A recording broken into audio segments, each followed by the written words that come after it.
शनिवार की व्रत कथा सुनने के साथ साथ चैनल को सब्सक्राइब कर दें ताकि नई कथा आपके लिए लाती रहूं। एक समय स्वर्गलोक में सबसे बड़ा कौन के प्रश्न पर 9 ग्रहों में वाद विवाद हो गया। विवाद इतना बढ़ा कि परस्पर भयंकर युद्ध की स्थिति बन गई। निर्णय के लिए सभी देवता देवराज इंद्र के पास पहुंचे और बोले, हे देवराज, आपको निर्णय करना होगा कि हम में से सबसे बड़ा कौन है। देवताओं का प्रश्न सुनकर देवराज इंद्र उलझन में पड़ गए। इंद्र बोले, मैं इस प्रश्न का उत्तर देने में असमर्थ हूं। हम सभी पृथ्वी लोक में उज्जैनी नगरी में राजा विक्रमादित्य के पास चलते हैं। देवराज इंद्र सहित सभी ग्रह उज्जैनी नगरी पहुंचे।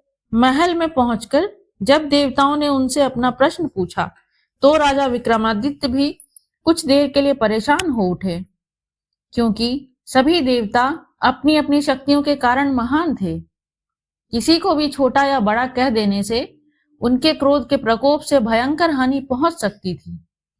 अचानक राजा विक्रमादित्य को एक उपाय सूझा और उन्होंने विभिन्न धातुओं स्वर्ण, रजत, कांसा, ताम्र, सीसा, रांगा, जस्ता, अभ्रक व लौह से के 9 आसन बनवाए।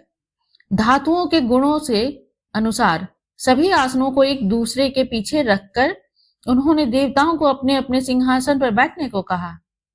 देवताओं के बैठने के बाद राजा विक्रमादित्य ने कहा, आपका निर्णय तो स्वयं हो गया। जो सबसे पहले सिंहासन पर विराजमान है वही सबसे बड़ा है।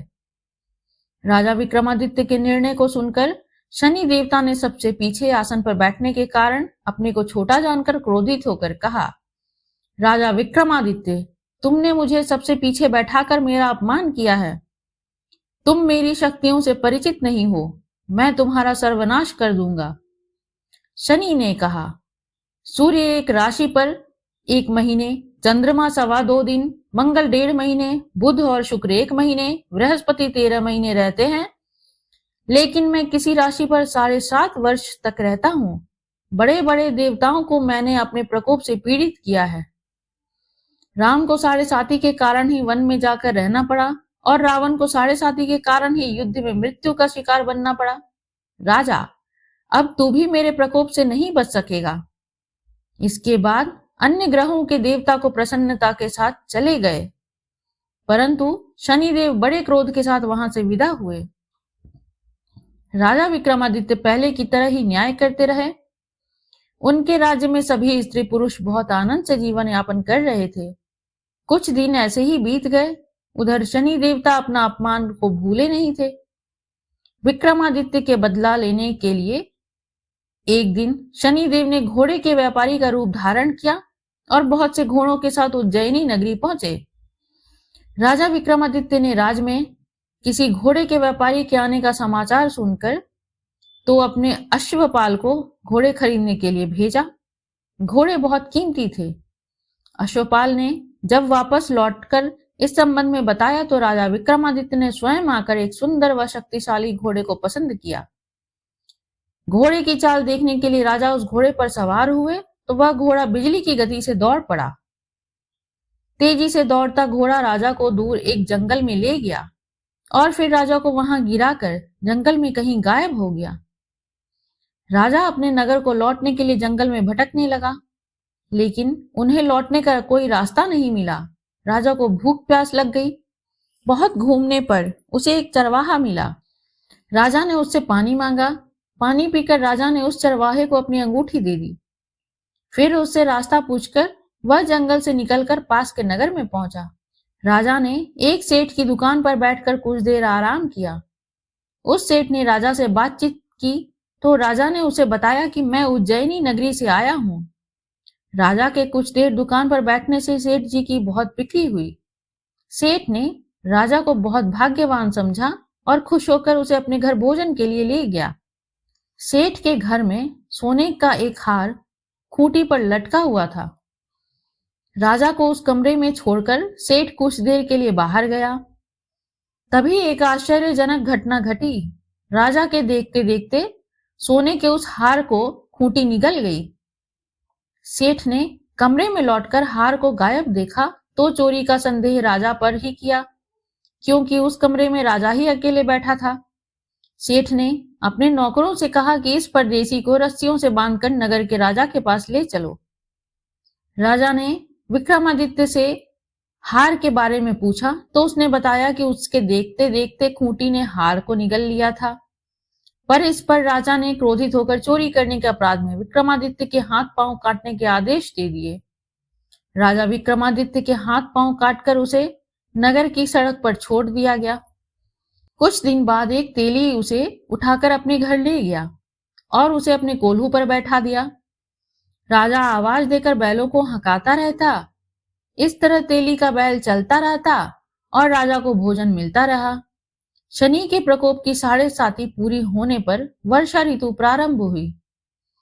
राजा विक्रमादित्य एक रात मेघ मल्हार गा रहा था कि तभी नगर के राजा की लड़की राजकुमारी मोहिनी रथ पर सवार उस तेली के घर के पास से गुजरी। उसने मेघ मल्हार सुना तो वह बहुत अच्छा लगा और दासी को भेजकर गाने वाले को बुला लाने को कहा। दासी ने लौटकर राजकुमारी को अपंग राजा के बारे में सब कुछ बता दिया।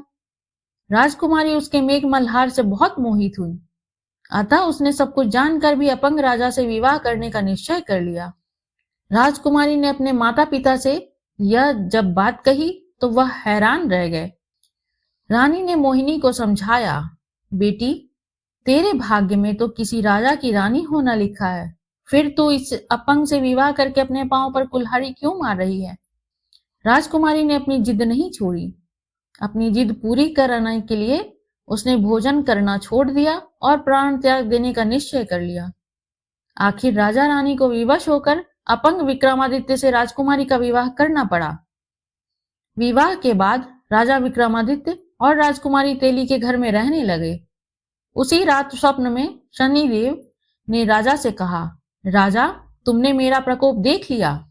मैंने तुमसे अपने अपमान का दंड दिया है।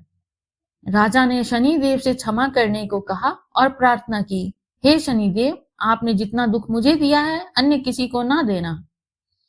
शनिदेव ने कुछ सोचकर कहा, राजा, मैं तुम्हारी प्रार्थना स्वीकार करता हूं। जो कोई स्त्री पुरुष मेरी पूजा करेगा, शनिवार को व्रत करके मेरी व्रत कथा सुनेगा, उस पर मेरी अनुकंपा बनी रहेगी।